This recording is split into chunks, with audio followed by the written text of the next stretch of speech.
Hey everyone, happy Halloween. So I don't know how you guys feel about this idea, but it actually just popped into my head today.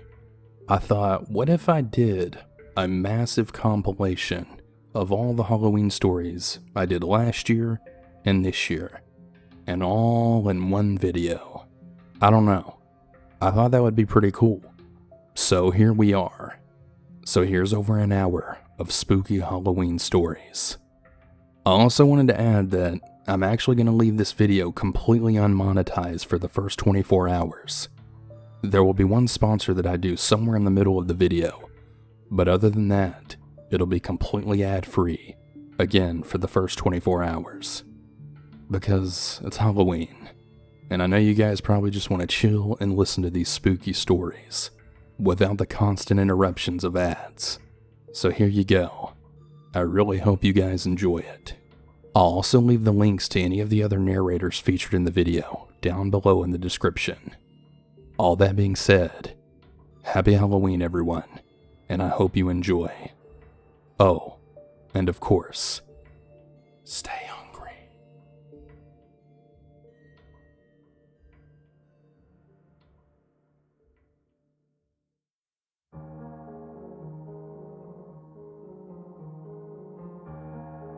Okay, so it was finally my turn to take my kids trick-or-treating. The previous year it was my wife's, and we trade back and forth like every year. My son and daughter are age 7 and 9. Usually I stay on the street while my kids go to the different houses to collect candy. After about a half an hour of walking around, we came to one of the more popular hotspots for candy collecting. A main street right in the neighborhood. Lots of really cool decorations and animatronics on people's lawns.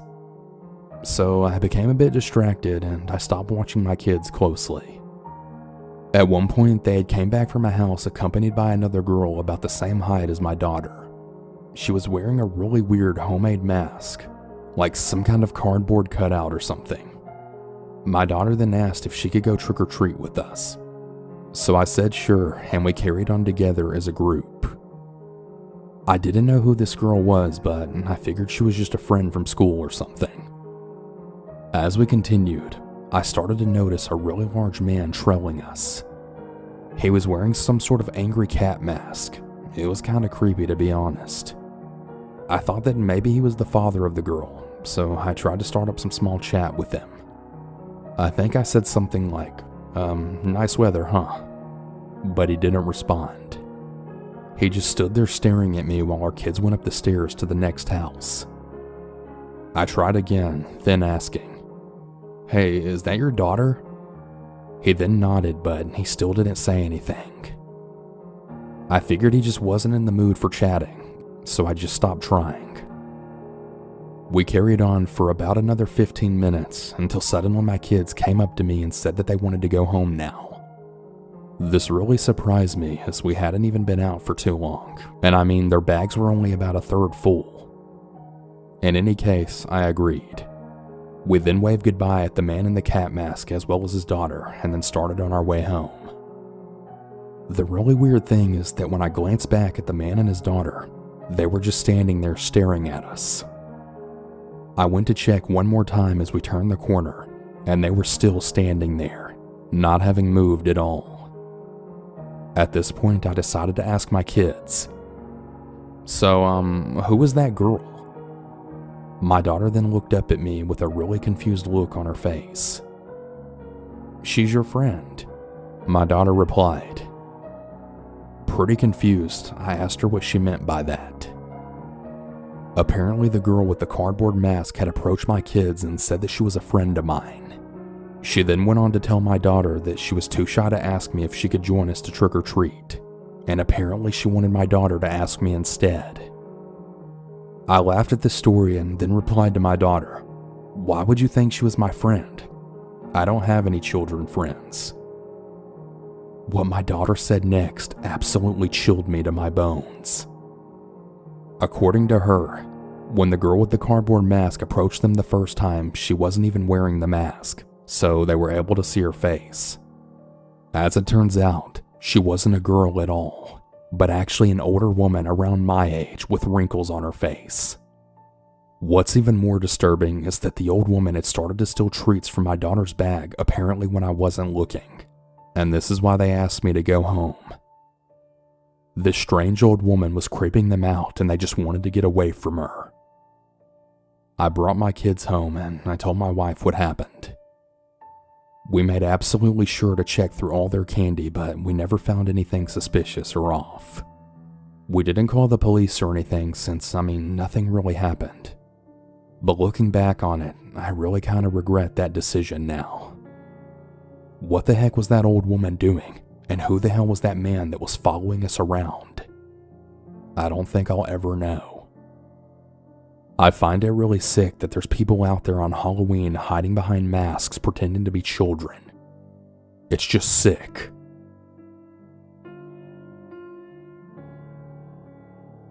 This happened almost a decade ago when I was 13 years old. I remember my friend and I were really excited about our first time trick-or-treating without our parents. We lived in a small town where nothing ever really happened, and we thought it would be the same that night. It started like any other Halloween night. We collected candy, ran into many of our classmates, and had a lot of fun. At about 8 p.m., we realized we had to head home, but on the way back, we dropped by our teacher's house. She wasn't home, and the street didn't really have many street lights. To add to this, most of the houses had their lights turned off, as well as their Halloween decorations being taken down. My friend and I were slightly spooked and really disappointed by the lack of candy. We wanted to get out of that street as soon as possible. That's when a man then emerged from under one of the street lights. It was a police officer. Neither one of us seemed to have noticed him before this, possibly due to the darkness. He really startled us, but he seemed really friendly. The cop introduced himself and then pointed to an inconspicuous bungalow. He said an older man living in this house was apparently inviting trick-or-treaters inside. Someone called the police, but when he arrived, no one was answering the door. He then kept telling us that his police car and partner were just around the block. We started to look around, but we couldn't see them. I was a pretty paranoid kid.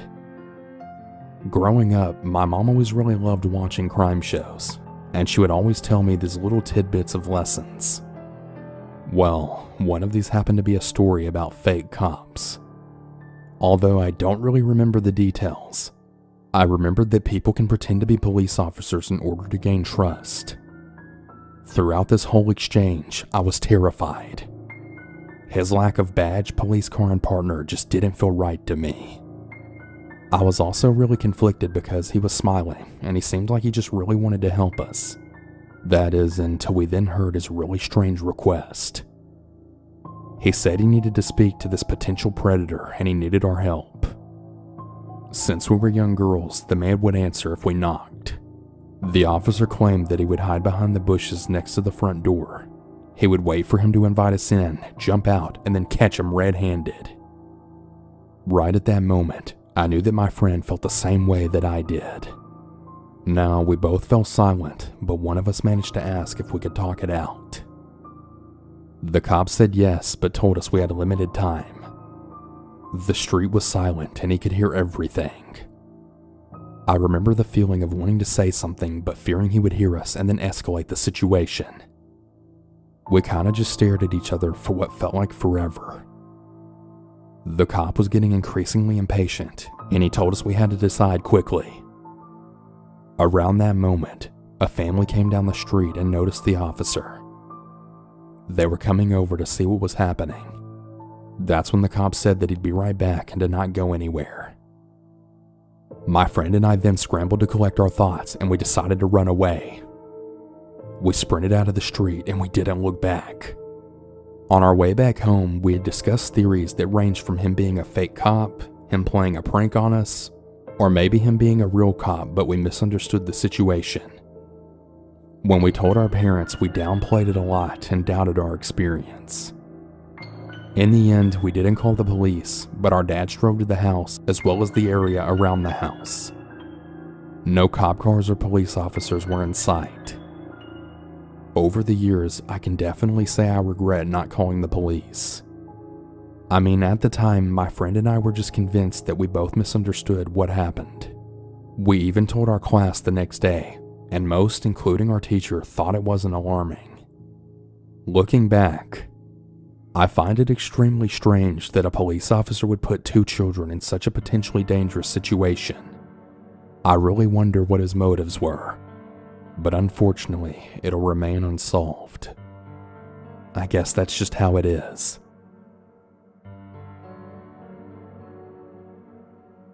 For a little background information on myself, I work for one of the largest haunted houses in the United States. My family has owned and operated this location for more than 30 years. I'm not going to say exactly where it is, but I will say that most people probably know it. The event I'm about to tell you happened around 2005. For more obvious reasons, October is one of our most busiest months. We often hire people that have worked for the haunted house before. And when we were short-staffed, we will ask the coworkers to see if they have anybody they know that would be interested in working for the season. So this particular Halloween event we had going on, we were desperate for staff, as the town was having a large event, and it brought a crazy amount of traffic through our location, more than usual. Now, back in these days, we didn't really have Craigslist, or Indeed to hire people. It was more word of mouth, or we could put an ad out on the newspaper. So with that being said, one day we have a man who was in his early 20s. His name is Joseph, and he appeared to be a drifter. Now, some of you that don't know what a drifter is, it's more or less just someone that's homeless, that likes to travel a lot. Now, this wasn't too uncommon in our town. It was kind of a hot spot for this kind of activity. I gave Joseph a pretty formal interview. I knew that he wouldn't have any documentation, and offered to pay him under the table. Joseph had experience working with special effects and makeup. At least he said he did. So I didn't really question it. I told him what time to start, and I paid him a little bit up front, because he seemed to be a little bit down, and it seemed like the right thing to do.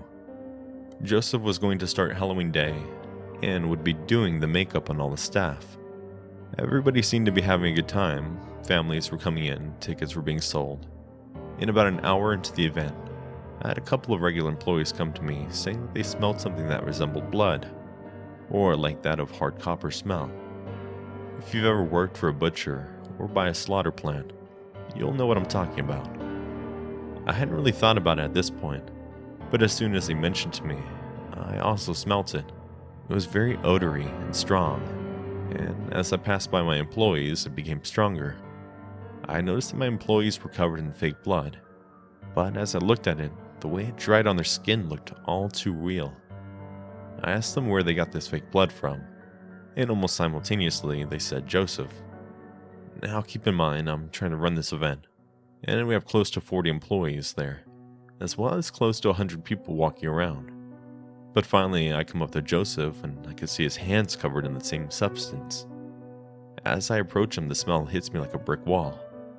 Now at this point, I know for a fact that it's actually real blood. I asked Joseph what the hell he thought he was doing, and within seconds the man lost his shit. I mean, he absolutely screamed and yelled like somebody was stabbing him. Up until the point he seemed so calm. Already eyes were starting to look at us from around, and I was trying to calm down the situation to not start a panic. I told Joseph we could talk about the situation in my office. What he did next was something straight out of a horror movie. Joseph goes on to pick up the bucket that he was using, runs right past me and to the others into a large crowd of people, and tosses the bucket all over them. I just stood there with my jaw wide open, not really sure what to say or do. As I was trying to piece together everything that was happening, Joseph got away. I couldn't find him anywhere, all the while trying to comfort everyone, telling them all that it was just a joke. And another employee had called the police by this point. They arrived within a couple of minutes, and I had a lot of questions to answer, but no answers to give. The guy didn't give me any idea, so I couldn't tell him exactly what his real name was. All I knew was that it was Joseph. The only thing I could tell them was a brief description of him. He was tall, lanky. His skin seemed sun-dried and damaged despite his age. He had long black hair, and surprisingly enough, perfect smile. They never did find out who it was or what his intentions were, nor did we ever find out where the blood came from. And I think it's the scariest part of the whole situation.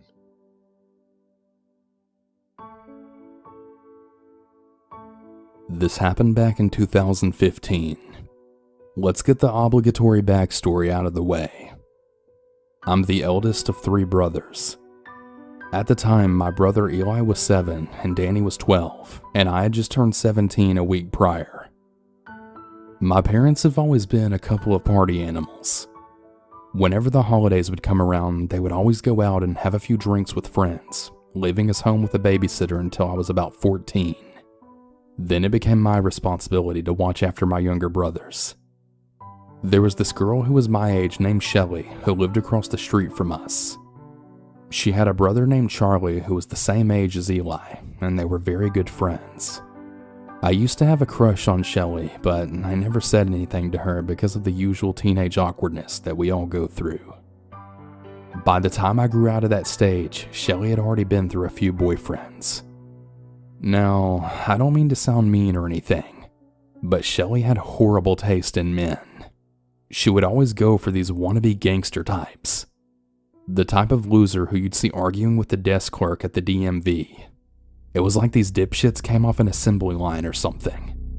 I swear she'd drop one loser only to get with another guy who was exactly like the one she just dumped. Anyways, by the time I turned 17, I had gone through a pretty drastic physical transformation. I was much taller and stronger than most kids my age. My father is a very big man, 6'4", 240 pounds, and it seemed that I was shaping up to become just like him. When I started becoming bigger, Shelly started coming around more and more, flirting with me and whatnot. I was always nice to her for the most part, but I honestly had no interest in being in a relationship with her at that point. I mean, after seeing the kind of trouble she brought around. She was one of those girls who thought bragging about how she hung out with gang members and smoked weed was just so fucking cool. I found it to be repulsive and annoying. So the day before Halloween, I was working on fixing my dad's lawnmower. It had been giving us some trouble lately, and I was checking out the motor to see what the issue was. I was working in the garage and had the garage door open. It was simply just way too hot to be inside the garage with the door closed. I can't remember the exact reason, but I was in a bad mood that day. So when I looked over my shoulder to see Shelly standing there in a really skimpy outfit, I just instantly became aggravated. "Hey, Mike," she had said in an irritating, seductive voice. I let out a groan under my breath before I responded. "What's up, Shelly? Can I help you with something?" "Oh, I was just wondering if you wanted to go somewhere and have a little fun." No thanks. I think I'm good." "Stop playing. I've seen the way you look at me." "I don't know what you're talking about. Now, if you don't mind, I'm busy." At this point, I was beginning to lose my patience. "Don't be that way. You know you want this."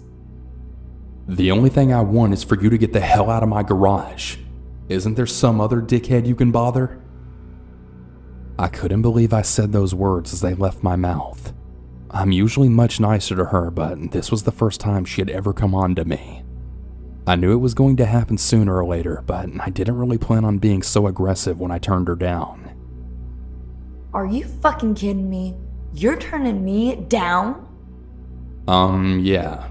Can you please leave now?" "You idiot. You're gonna regret this." I just shook my head as I watched her stomp off. I didn't take her threat seriously. I just chalked it up to her not being able to handle rejection well, and then went about my day. The next night was of course Halloween. My parents were invited to an adults-only party. They told me that I was to take my brothers trick-or-treating and to not wait up for them, as they wouldn't be back until the next day. So I did what I was told, and I watched over Danny and Eli as they walked from house to house collecting candy. After about an hour, we saw a little boy in a ninja costume standing in the street. The boy was crying his eyes out and asking where his sister was. To my shock, the boy was Charlie, Shelly's younger brother. I asked him what happened. Charlie said that he was trick-or-treating with his sister, and that when he got back from getting candy from the house across the street, which had a really long driveway, his sister was nowhere in sight. I was pretty much instantly worried. I thought something might have happened to her, so I immediately called Charlie's mother, Shauna. Shauna was enraged upon hearing that Charlie was all by himself. She went on to say that her and Shelly got into this huge fight earlier that day because Shelly wanted to spend the evening with another boyfriend instead of taking her brother trick-or-treating. She suspected that Shelly ditched her brother, then ran off with her boyfriend. I didn't want to get involved with this family drama, but I offered to watch after Charlie and take him trick-or-treating with my brothers around the neighborhood. Charlie and Eli were buddies after all. Shauna thanked me, and she said that she would deal with Shelly as soon as she found out where she was. I thought it was pretty shitty for Shelly to ditch her brother and run off with some guy, but it wasn't my problem. I was just going to make sure that Charlie had a good time and then got back home safely. However, I was not prepared for what happened later that night. The rest of that evening was pretty uneventful. Being around Danny and Eli seemed to really cheer up Charlie. Charlie was a good kid. I'm glad I was able to save his Halloween experience and distance him from the chaos that was undoubtedly waiting for him back home, at least for a time. I would say around 9 o'clock was when we dropped Charlie back off at his house. Shauna answered the door and thanked me for looking after him. I could tell she was very upset about the situation. Me and my brothers came back home, and after watching a horror movie and going through the candy, I then made them wash up and get ready for bed. After the boys fell asleep, I settled down in my room and began going through my phone. Just as I was starting to nod off, I was then startled by a really loud smack at my bedroom window. I could hear a muffled voice coming from the other side. I couldn't make out what was being said, but I clearly heard a male voice saying the word motherfucker multiple times. Don't ask me how, but I just somehow knew what was going on. Now, you may be thinking that someone may have been trying to break in, or maybe some psychopath was lurking around the backyard with a knife, but I promise you what was actually going on is much dumber than you could possibly imagine. I recognized the voice that was outside my bedroom window. It belonged to a guy named Derek. He was a scrawny jackass who used to go to my school, but he was expelled for dealing drugs in the bathroom. A real winner. He, of course, had an on and off relationship with Shelly. As I said, I knew why he was outside my house knocking on my window. I believe that Shelly had reached out to him after I turned her down and concocted some bullshit story about me being rude to her or something, and this dork had the audacity to come and provoke me at my home. I have a zero tolerance policy for anyone who comes to my home looking for trouble. I calmly got up and walked to my back porch and saw Derek looking right into my bedroom window, which was next to the porch. Shelly was standing behind him with her arms crossed. I opened the door and stepped out into the back porch. As soon as I did, I was assaulted by a freight train of insults from the two delinquents. Derek had a pocket knife in his hand and was walking up the porch steps towards me. As soon as I saw the knife, I immediately sprung into action. I rushed right for him and shoved him backwards off the steps. He then hit the ground hard. Before he even had a chance to get up, I was towering over him and hitting him in the face with a closed fist. After about the second or third blow, I could see that he was out cold. Blood was gushing from his nose and mouth, and he was twitching really badly. I knew if I continued pounding on him, he'd be drinking through a straw for the rest of his life, and I really didn't want that on my conscience. I got off of Derek and looked over to Shelly, who was standing there with a look of absolute shock all over her face. I was so disgusted with her, and I gave her some parting words. "Did you seriously ditch your brother tonight so you could get with this idiot and come after me? That's really fucking sad, Shelly. You're so pathetic. Get the hell off my property. I'm calling the police." It wasn't until I turned around and started walking back up the porch steps that Shelly started shouting at me. You son of a bitch! I know gang members. They're gonna come back here and kick your ass! I shit you not, when I turned back around, there were two police officers that appeared behind Shelly with their guns drawn. Shelly was still shouting at me, completely unaware that the cops were literally right behind her. All I could do was smile and fold my arms and watch as Shelly's face turn completely pale when one of the officers then told her, "Shut up and put your hands in the air." After everything was said and done, Derek was taken to the hospital with a concussion, a broken nose, and several missing teeth. He would face trespassing charges as soon as he recovered. Shelly was kicked out of her house for the stunt she pulled that night, and I haven't seen her since. I do sincerely hope that she learned a lesson that night and that she's turned her life around for the better. There's a couple of more things I'd like to say before the story ends. The first is that if you have younger brothers or sisters, you should make sure they enjoy their Halloween, even if that means you have to cancel your own plans. Halloween is a very special night for children, and there's only a handful of years they have to really enjoy it. The second is that if you show up at someone's house with a knife threatening them, you better have a good dental insurance plan.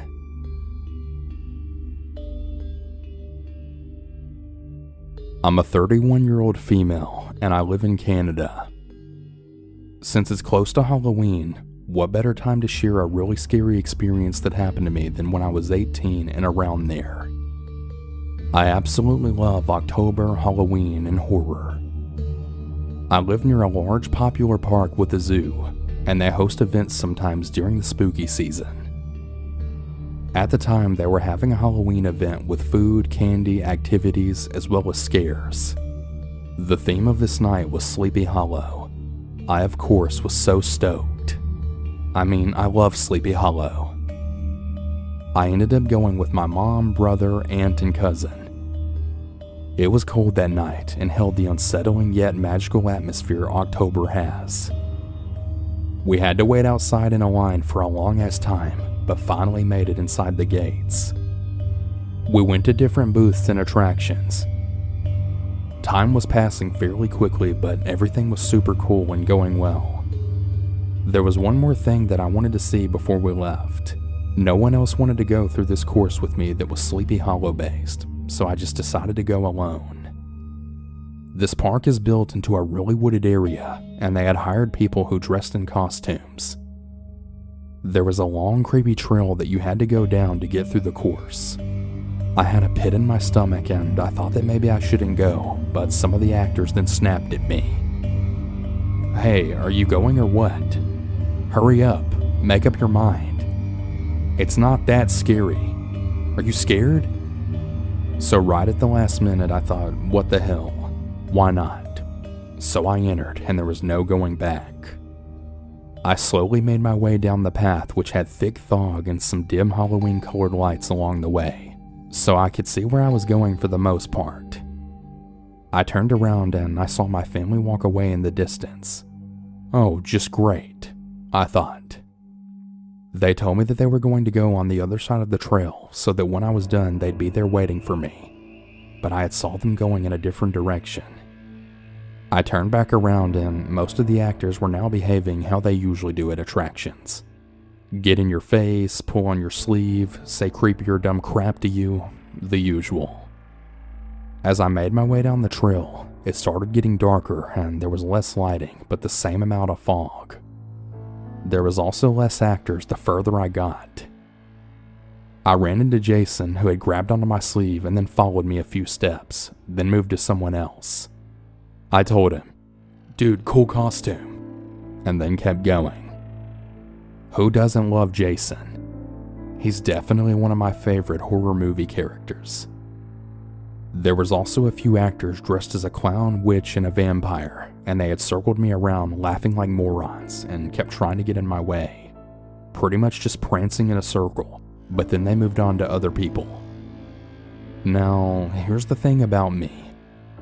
I really love horror things and dressing up, and I understand that these actors' jobs are to scare people.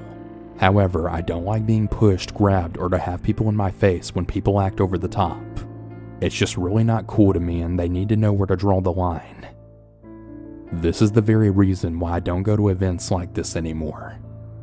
So after I made it past the group of really annoying prancers, I then picked up my pace. It was getting really colder out and darker. I started to have a feeling like something bad was going to happen. Then I thought to myself, this trail is supposed to be Sleepy Hollow themed. Well, where the hell is Sleepy Hollow then? A few moments after I thought this, I then heard rustling in the trees. Cue cliche. I then moved back and I was getting ready to run. Who knows? I mean, maybe there was a serial killer hiding in the forest. I mean, a few people did get stabbed there before. All of a sudden, a guy dressed up as the Headless Horseman then popped out of the trees with a real black horse. It was amazing, but it really startled the crap out of me. He said a few lines from the movie, then trotted away down the path behind me. I heard some people's screams and laughs echo in the distance. At least I knew that I wasn't completely abandoned on the trail. I proceeded forward but felt really creeped out, like someone was watching me or something. I started walking faster, arms tucked close to my body, shivering from the cold, and my only focus right now was to get the hell out of here. All of a sudden, there were some actors randomly positioned trying to act scary or high. Not really sure which one. Then there was a really tall guy dressed up as Freddy Krueger. He was standing right in the middle of the trail, staring right at me. I got a really eerie vibe from him, and I was ready to throw a punch if he was going to do something to me. I made it past the other actors who were annoying me, and I made it to Freddy. Awesome, just my luck. He walked right in front of me. At this point, I really wasn't in the mood anymore for loud mouths to be cackling in my ear, grabbing my clothes, or screaming like lunatics. I just really wanted to find my family now and go home. Now, I'm fairly tall for a girl, and I'm not the kind who gets scared easily. This guy stood at least 6'2" or 6'3", and he wasn't a stick. I then laughed and said, "Okay dude, I'm triggered. Cool costume, classic movie. Now let me get past you." I go to the left and he quickly steps in front of me. I go to the right and he moves in front of me. I try going far left and then he blocks me yet again. I don't mess around and I really have a temper, so I get really pissed off, then say, "Dude, what the hell is your problem? Some people like you take this crap too far. Now leave me alone and knock it off." I go to walk and he then pushes right into me and he won't let me go past him. I snap at him again. "Dude, back the hell off. There's gonna be a problem if you don't screw off. You hear me?" He then just stands there staring at me. I can hear his heavy breathing. Then a bunch of people come down the path and luckily I'm able to blend in with the crowd and go past him. I then turn around and I see him trying to look for me. He really wasn't focused on anyone else but me. I start jogging trying to get out and I hear heavy footsteps right behind me. Guess who it is? He then grabs my arm. I pull away from him and then he tries grabbing me by the waist, but I manage to run past him. Then he catches up to me, actually grabbing my arm yet again but more forcefully and pulling me towards him. I tell him to let go of my freaking arm or he's going to be sorry. He grips it even tighter now and then he says in a creepy tone, "Don't you get it? You're mine." Then goes to grab my other arm and tries dragging me. So I knee him, then shove him really hard and he lets go of me. He tries walking closer to me and I yell, "If you freaking touch me again or stalk me anymore, I'm gonna call the cops and knock you out. Back off." He kinda just stands there, slightly turning his head to the side and then starts walking slowly towards me. I raise my fist and channel as much anger and hate that I can and I tell him again to let it go. He then stops walking and stands there. I turn around and run as fast as I can, checking ever so often making sure that freak is where I left him. I finally make it to the end and then one of the actors yells, "Whoa, whoa, whoa, slow down. We don't want someone getting hurt because you're running like that." I've had enough and I tell him to shut the hell up. I then tell him about the guy on the trail and that he needs to be dealt with accordingly. The guy kind of looks at me funny and just says, "Wait, a guy dressed like Freddy Krueger? I don't think we have an actor dressed like that." "Are you sure?" I said. "How can you not know for sure if you do or not?" He says that it's weird, but he'll have to check with the rest of his staff and he'll be back. Afterwards, my family finally shows up and I then fill them in on what happened. We decided to leave, but the guy said that he would definitely tell security as well as his staff. I really doubt he did though. Right as we're leaving, I decide to turn around one last time to see if Freddy caught up to me and that maybe he's watching me. And I'm not even kidding.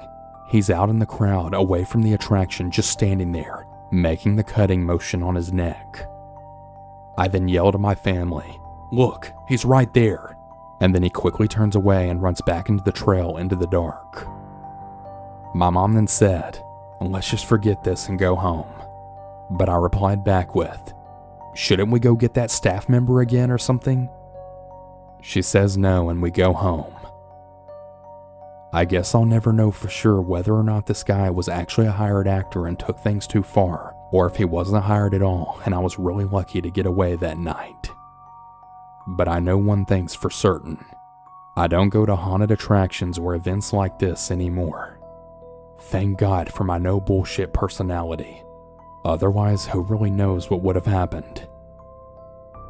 There's been real stories where an actual killer got hired at an event and had a heyday. Sometimes you really never know who you encounter. Happy Halloween, everyone. I hope it's a good one.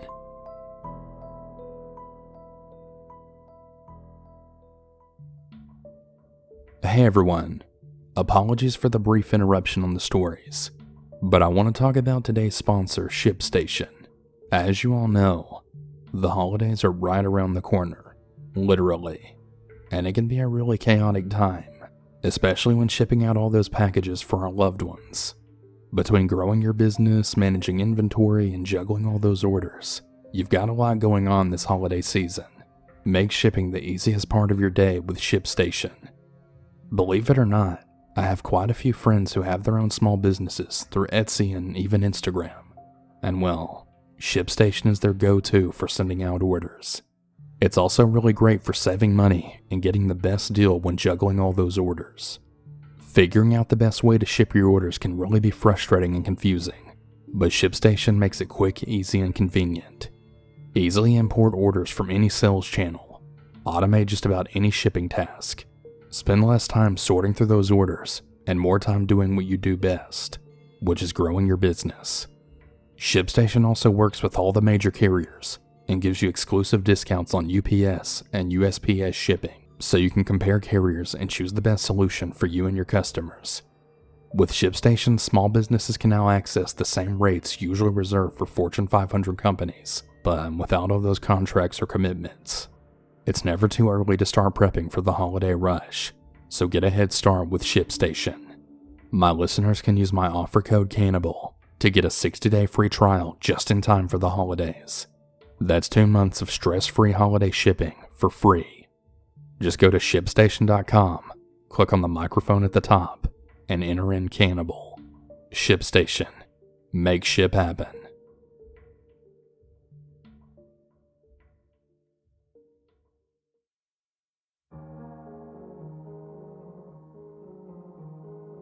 This story happened to my brother, and it's told from his perspective. On Halloween of 2017, I went trick-or-treating with my friends, who I'll call Harvey, Michael, and Daniel. We were all around 14 to 15 years old, and really just wanted to make the most of this Halloween, as we would have had so much homework starting the 10th grade, and we'd probably never be able to trick-or-treat again. Anyway, we were walking down this random street at like 9:30, when we saw this one house with like really insane over-the-top Halloween decorations that looked like they cost up to $500. The four of us walked up to the house and we rang the bell. Some 50-year-old guy opened the door and then said, No need to yell. Just come in and you'll get your sweets. Daniel told the guy, can't you just bring the candy out here? The guy didn't even answer, so the four of us just walked away, not saying a single word. But of course, the story wouldn't be scary if it ended here. We were walking down my street when Harvey pointed out, Guys, I think that man is following us.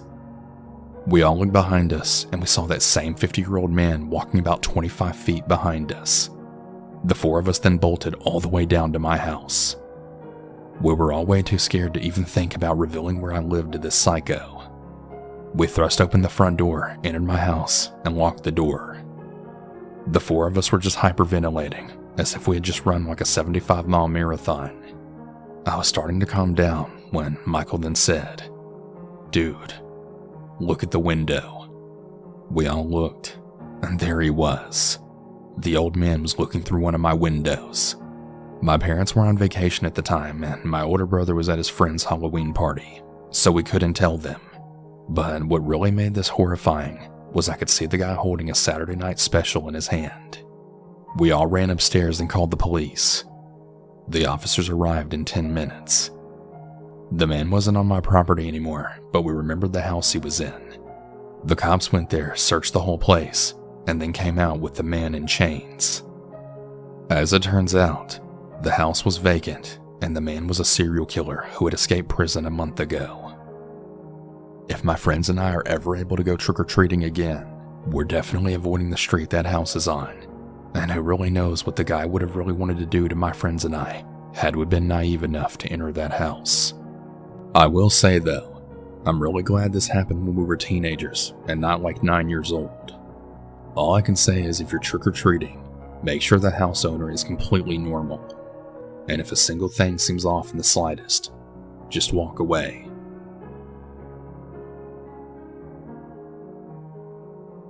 I was 13 years old when this happened on Halloween night in 2015. Since I had been sitting around all day, at 9 p.m. I decided to go for a walk out in the woods. It was one of my favorite things to do, since everything looked so different out in the dark and that there were no people around. I really loved the cool night air and the spooky feeling of the woods and the nearby pond. I'd started walking past my neighbor's blue house when they were having a huge Halloween party. There were flashing lights at the windows and music blaring, and I could hear all the drunk people raving in the yard. But soon enough, I had made it to the quiet woods like I had planned. As I was walking on the forest path, I started to feel very nervous and paranoid. I couldn't really see where I was going, and eventually had to take my earbuds off to be more aware of my surroundings. The feeling of uneasiness started to fade for a moment as I made it through the woods and onto a street near the one I lived on. I turned the corner back to my street, my earbuds back on, and blasting nightcore, now almost relieved that I was almost home. I started to think I was being stupid for getting so jumpy over nothing, but then a thin figure appeared from behind the still lively blue house, and I immediately tensed back up. As the figure got closer, I placed my house keys between my fingers like I learned from the internet and tried to make out what I was seeing. The figure was a man, fairly tall, bald, and wearing a black suit. He was also ghost white, and due to my poor vision, I literally almost shit myself thinking it was Slender Man himself coming to take me. A moment later though, I noticed that he did in fact have a face, and he had painted it to look like a skull. The man was obviously wasted, and he was staggering in a zigzag motion across the empty street right towards me. For a split second, I was hoping he was too hammered to even notice me, but that hope quickly faded as he made his way right to me. I was absolutely paralyzed with fear. My house was only 2 houses away, but I'd have to get past this unpredictable man, and I had no idea if I could outrun him with my asthma. Panicking, I was considering other ways to get away from him into safety. Could I turn back and maybe take a long way around to the other end of my street? No. It's dark. There's no one around, and I could definitely not run for that long. Can I make it to my grandma's house? Can't do that either. There's no guarantee that she's awake or even home. As I was trying to decide, my thoughts were interrupted as the man put a hand tightly on my shoulder. He started speaking, but I couldn't hear him properly due to my music still playing in my ears. All I managed to hear was him questioning what girl my age was doing out alone so late at night. I could only stand there and stare. The man then paused, raised his arm, and then pointed a finger to the woods behind the houses and then said something. It was at this point that I decided if I didn't do something, soon my body would definitely end up being found in the woods. I looked at the woods, then at the guy, shook him off, and broke into a full-on sprint past him at my house, crossing some of that blue house's property. At my front door, I was furiously stabbing my key into the old rusting lock with my shaky hands, fearing that any second that man would come grab me from behind and drag me into the dark forest on the other side of my yard. I finally managed to get inside and made sure the door stayed locked before I could finally breathe again. I threw my shoes off and made my way into the basement as my tears started rolling down my face. Sobbing, I had told my older brother what was going on, and together we called our parents who weren't home at the time. They said they would check it out, and we didn't call the police, since it was a little town and no harm was actually done. The next day, my dad had informed me that the drunk man was actually just one of the taxi drivers in our town, and we just never spoke of it again. It's 6 years later, and I still get extremely nervous going outside after dark, even though I don't live anywhere near that place anymore. I've told this story to my friends a few times, and it honestly sort of annoys me that I didn't get as much as an apology from that guy. I really honestly hate the whole town, and the fact that no one there does anything when things like this happen. I'm glad I live in a bigger place now, where we at least have street lights. After listening to a bunch of Halloween horror stories, it reminded me of something that happened to me when I was 15. For some context, I'm a guy, and I was trick-or-treating with 4 of my friends who all call J, D, A, and T. We wanted to have some extra fun this time for 2 reasons. One, this was our first time trick-or-treating in what we called our late teens. The second reason was this might have been our last time trick-or-treating because of how busy our life would soon become due to academic reasons. This did turn out to be the case, but not for the reason we thought. We were walking down some random street when we saw a house with insane decorations to the point where we almost thought it wasn't even a house. We walked up to the door, and then before we could even ring the doorbell, some guy opened the door. This alone already put the 5 of us on alert. He then said, "Sorry, we're out." This honestly relieved us, and then we just walked away, not saying a word. We continued walking down the road, and then turned to walk to Jay's house. As we were walking, D had stopped us and then pointed out, "Yo, who is that?" We turned around and then saw a shadow about 75 feet from behind us. We gave it no thought and just continued walking. We eventually made it to Jay's house about 10 minutes later. His parents weren't home, so we could be as loud as we wanted. We had started playing video games in his room. That is, until we heard a scream. "What the hell?" We all turned and yelled when we saw the guy from the house at Jay's window, trying to open it. Now, I was in a marching band at my school at the time, but what people didn't know was just how much it developed my legs. I stormed towards the window, opened it with so much force that it would have cracked the wall if I did it any harder, and then I kicked the guy straight in the face. He staggered back, and then I quickly closed the window. This may seem over the top, but I swear it actually happened. We then saw him run away, and we decided to stay the night just to make sure nothing happened to Jay. Why didn't we call the cops? Because we didn't feel like it was necessary that 5 15-year-old guys could easily overpower one old guy with a broken nose. But it's not like it mattered, because we never saw him again after that. And thank God for that. This is the first time I've really talked about the story since it happened. I'm only 19, and I've experienced enough scary and traumatizing things for 2 lifetimes. I'm only 19, and I've honestly experienced enough scary and traumatizing things for 2 lifetimes. That being said, I'm very street smart and always have been. I live right in front of the Rocky Mountains in Colorado.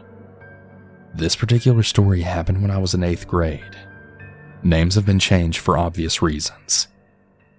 My friend Jess threw a little Halloween party at her house on the night of Halloween. There were 4 other girls as well as 2 guys besides me and Jess. Megan, Cara, Emily, Bella, Chris, and Zach. Everything was going just fine, and we all took pictures in our costumes, and then took Jess's little cousin trick-or-treating around the neighborhood for a while. I'd also like to add that this was in a decent neighborhood, and crime doesn't really happen in this area. After taking her cousin trick-or-treating, we went back to Jess's house and grabbed hoodies since it was getting cold out, and we decided to walk around. Jess grabbed her Beats pill, and the 8 of us walked around the neighborhood together with the music on low, just barely enough to hear it unless you were near. We didn't see anyone out trick-or-treating anymore, so we decided to go park near Jess's house. It was about 9 o'clock or so at this point, so it really wasn't too late at all. The playground and the swings were at least 50 yards from the sidewalk, and you had to walk through a large open field in order to get to it. The playground was hidden due to a bunch of large trees surrounding the playground. You would really only be able to see it if you were walking on the sidewalk or in the trees. Once we got to the playground, we all put our phones and Jess put her Beats pill on the park bench, and we headed straight to the playground to just hang out. Everybody was all having their own individual conversations with one another, considering there were 8 of us. I was sitting next to Cara and Jess on the playground, while Mega, Emily, Bella, and Chris were sitting on those bars/walls of the playground. Zach was the only one not on the playground. When we all briefly glanced at a group of men with their hoods up, coming right out of the trees near the sidewalk that was about 40 yards away. They weren't doing anything, but they were beginning to walk along the sidewalk that we were just on before. We didn't really think anything of it, so we just minded our business and continued chatting amongst each other. About a minute or so later, everybody gets quiet, and Cara jumps up randomly and begins running off the playground. Roughly 2 seconds later, I see Megan, Bella, Emily, Chris, and Zach all gone and out of sight. Jess and I were sitting on the playground, a bit hidden, and were very confused as to what was going on. I then turned around, and I saw either 5 or 6 men, all dressed in black, each wearing masks, all with long knives or metal baseball bats in their hands. They weren't running, but they were walking very fast towards us. I knew there was something wrong the second I saw their demeanor, almost like they were up to something. And for anyone asking how I knew they were men, they were very tall and had a really big build underneath whatever they were wearing. I looked at Jess, and she was just as scared as I was, considering all our friends had left us behind without even saying a word. The men were right next to the park benches that we had left our phones on, still walking fast. And Jess, not thinking clearly, decides to run up to the park bench and grab her Beats pill, out of fear that they were going to steal it. I waited for her, because I knew I couldn't live with it if she got caught by them. At this point, Jess starts running back towards me so we can get the hell out of there. Jess and I start panicking on what to do or where to go because this park is so secluded and all we're surrounded by is trees. I turn to see where my friends went, and I see a couple of them climbing rocks that led to a fence that basically has nothing but forest behind it. That's when I then see a couple of the men start chasing after them on the rocks, and I instantly had to think because I knew that the other men were coming up right behind Jess and I. Jess and I ran towards the end of the fence because we knew we wouldn't get up the rocks fast enough. Jess immediately made it to the other side of the fence where our other friends were, while I, being the 4'11" girl that I am, was absolutely struggling to get over the fence. I looked to my left to see where the men were, and 2 men were sprinting right towards me as they noticed I was struggling to get over the fence. And I swear, maybe 5 seconds before one of the men caught up to me, I was actually able to make it over. At this point, I didn't know where anybody was, and I was all alone. I could see the 2 men getting ready to hop the fence to come after me, and that's when I took off running.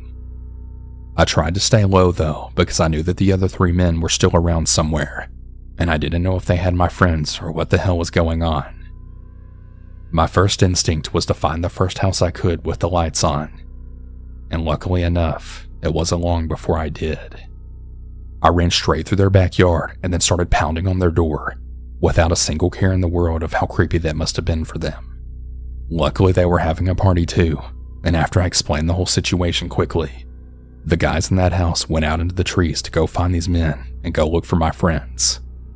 All of my friends and I were safely at this house by this point, but the men that went to go look for them weren't back yet. The ladies in the house called the cops and explained the situation, and about 5 minutes later, the guys from the house came back, and one of them had actually been punched in the face. The cops eventually arrived and checked everywhere we had been. They didn't even see anybody walking in the area, but they did find all our phones still sitting on the bench where we left them. This might not be that scary to some, but it was truly terrifying for me and those I was with, considering we weren't bothering anybody, One of the guys trying to help us got punched. They all had weapons of some sort, and they clearly weren't trying to rob us or they would have taken our phones that were right there. I never found out who those men were or what their intentions were with their weapons. All I know is I never went to a park late at night ever again, and neither should you.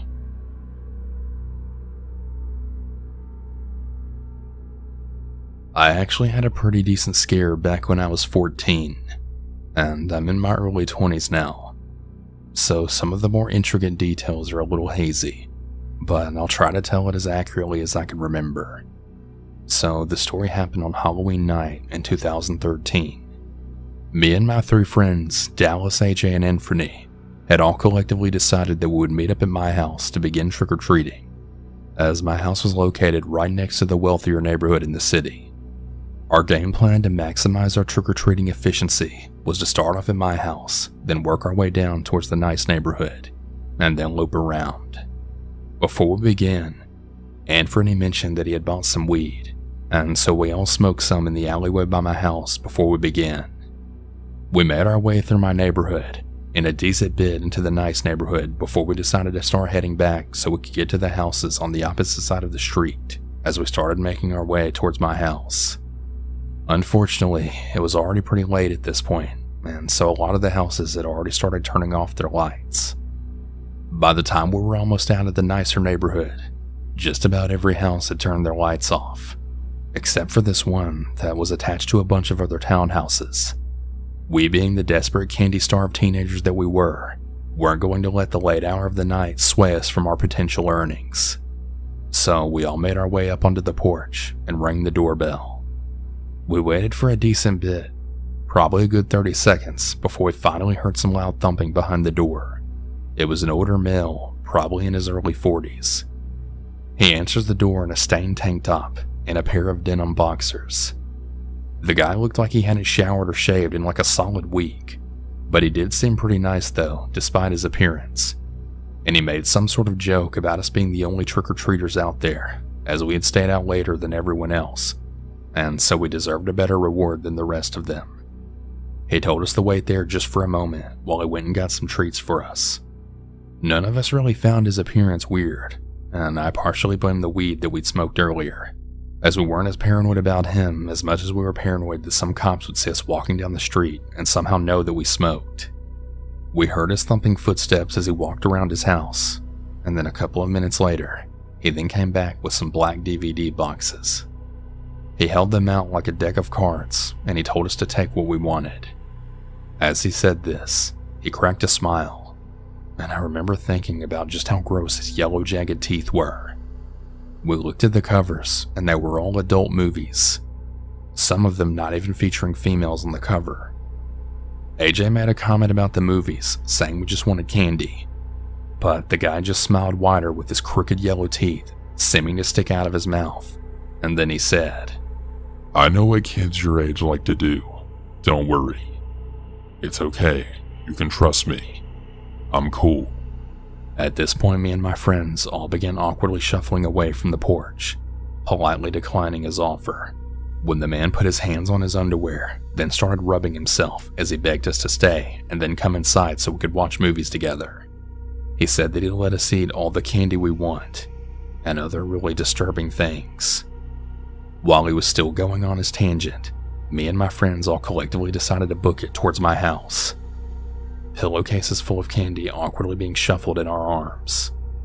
We ran out of the nice neighborhood and down this large hill that the nice neighborhood sat on top of, before forking it left onto the city street that would lead to my house. Before we made it out of the nice neighborhood, I remember looking back and seeing the grown man chase after us for the first part, but then giving up shortly after and going back into his house. We eventually made it to my house and went directly into the basement through a set of stairs that was in the back of my house. While we were in there, we all collectively talked about just how insane what happened was, and we wondered if the weed we smoked had made it seem weirder or maybe more normal than it actually was. Either way, we egged his house the next day, and we never went back there for Halloween ever again.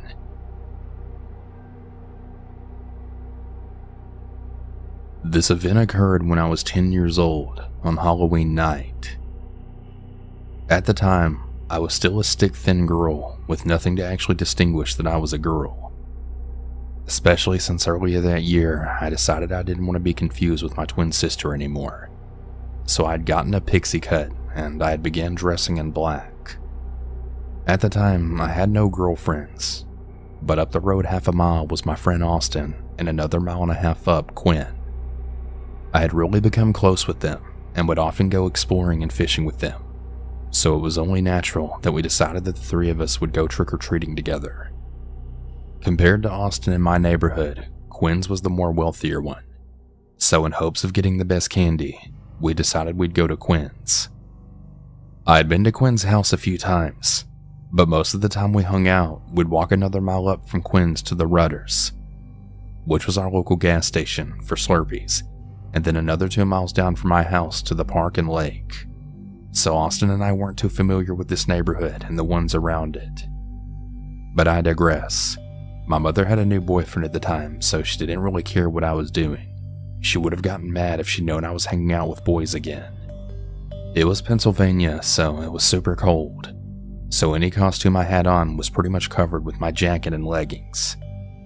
I had been a dark fairy, so you could still guess what I was just because of the black sparkly wings. Anyways, I had left early to go walk to Austin's house. When I got there, I had to ask Austin what he was because he was in a white button-up, black dress pants, as well as a tie and a heavy black jacket over it. He moved his jacket to show me the cheap sheriff's badge attached to his belt and told me he was a detective. I had laughed and his parents shooed us away. I remember his dad grumbling about what was a boy doing with sparkly wings, when I then realized he'd been talking about me, which definitely dampened my spirits. Austin's dad was drinking though, so I didn't correct him. Austin attempted to cheer me up the entire way to Quinn's house, and soon all was forgotten. Quinn's house was the biggest house I had ever been at the time. It was in a really nice neighborhood with houses on each side that looked just like his. Quinn's mother welcomed us warmly, and she had gave us treats to start off our trick-or-treating. Quinn definitely had the best costume of all of us. A realistic-looking Grim Reaper robe with a black screen over the face, with red glowing eyes, and a plastic bloody sheath. Quinn's neighborhood was swamped with kids from my school, and soon we had gone through almost the entire neighborhood, with our bags really weighing us down. It was getting late, but Quinn wanted us to continue on, and Austin and I were in no rush to go home, so we agreed despite how dark it was getting. Quinn had told us that there was a shortcut to the other neighborhood through his backyard if we went down the hill and then through the trees for a while. Now, that kind of freaked me out, but being the only girl, I wasn't about to let on that I was scared. So I gulped when this was suggested, but nodded my approval, and off we went. Quinn had taken off his mask to better see as we stumbled down Quinn's backyard and decides to leave his sheath behind. We start through the woods, and within about 5 minutes of walking and joking, we all then realized that none of us had thought to bring a flashlight. But it was fall, so there were no leaves on the trees, and light from the moon really helped to light up the way, if only enough not to walk into a tree. Austin asks how much longer, and I can tell by the hitch in his voice that he likes this shortcut just about as much as I do. Before Quinn can answer, we hear a crunch from somewhere up ahead of us, and we all freeze as Quinn sticks up a hand in the air to silence us. "Did you guys hear that?" Quinn says. I remain silent, but Austin snorts and replies, "Stop it, Quinn. That's not going to work. You're not going to scare us." Quinn gasps and then says, "I'm not joking. I really thought I heard something." And before I can tell them both just to keep walking, a shape in the darkness catches my eyes. It's up ahead of us, maybe 20 feet. It's dark, so I can't really distinguish anything, but it's only a moment later that no guessing is needed. "Well, hey there, boys," came a strange man's reply from the spot. Quinn and Austin turn in horror as the man continues to walk towards us. "What? Who are you?" stammers Quinn. With this, a deep laugh bellows out of the man. "Oh, me? I'm the devil.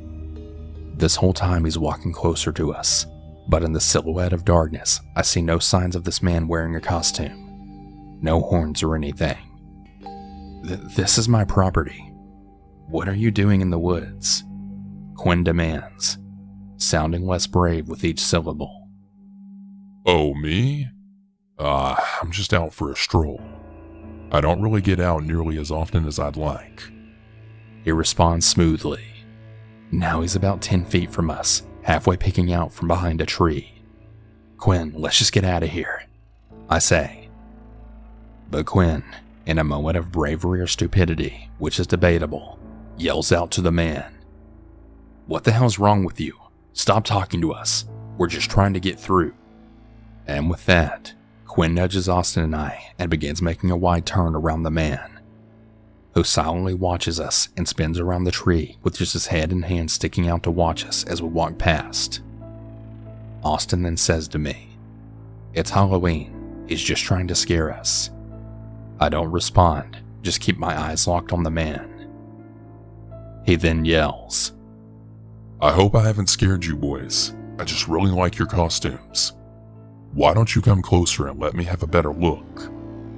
Immediately that comment sent up red flags to me, because you couldn't tell what Austin was, especially at a distance, and with Quinn's hood and sheath gone, you couldn't tell what he was either. That left me, and I didn't like that. Hey you, boy with the wings. Come over here. Let me help you fly. And with that, he just started laughing again. Now, I had been getting bullied for how short my hair was, and Quinn and Austin knew how much it hurt me every time I was mistaken for a boy, so they had taken up to sticking up for me, and unfortunately, tonight was no exception. Hey, stop talking to her, you creep! Austin yelled, and with that, he picked up a rock and threw it at the man. It bounced off the tree where the man was half covered, and the man suddenly did a creepy little half jump, half dance, and clapped his hands. Her? You're a girl? That's even better. And with that, he, much like a wild animal, bounded forward, hands first on all fours. I immediately dropped my candy, and all three of us began screaming our heads off and running. I don't think he chased us long, but with the crunching under our feet and our screams, it was pretty much impossible to tell. I quickly had to abandon my wings too, as they continued to get stuck to branches as we weaved through the trees in pure terror. We didn't stop until we made it through the trees and onto a well-lit street, though there were very few kids out at this point anyway. We were now over 15 minutes away from Quinn's house and probably an hour plus walk back to my house, and it was only getting later. Quinn had dropped his bag too. Only Austin kept his, clutching it like it were a child. We took the long-lit way back to Quinn's house in almost complete silence, terrified the man would appear again, but he didn't. When we actually made it, we frantically explained what happened, and though sympathetic, Quinn's mom said we couldn't call the police. She said that nothing had happened, and we had no description of the man, and that it was Halloween. The man was probably long gone, and also was almost definitely just trying to scare us. She drove Austin and I home, and I ended up getting grounded for being out so late and also leaving my costume behind. I didn't even bother to explain what had happened, and she didn't seem to notice that I had no candy. The next day, though, I couldn't go out because I was grounded. Quinn came over with his mom and gave me a bag of candy that they had bought, because he knew I had lost mine in the woods. We never talked about it again after that, all convincing ourselves that it was probably just some creepy Halloween prank that went too far. So did the devil, or whoever you are. I really, really hope to never see you again, and especially on Halloween.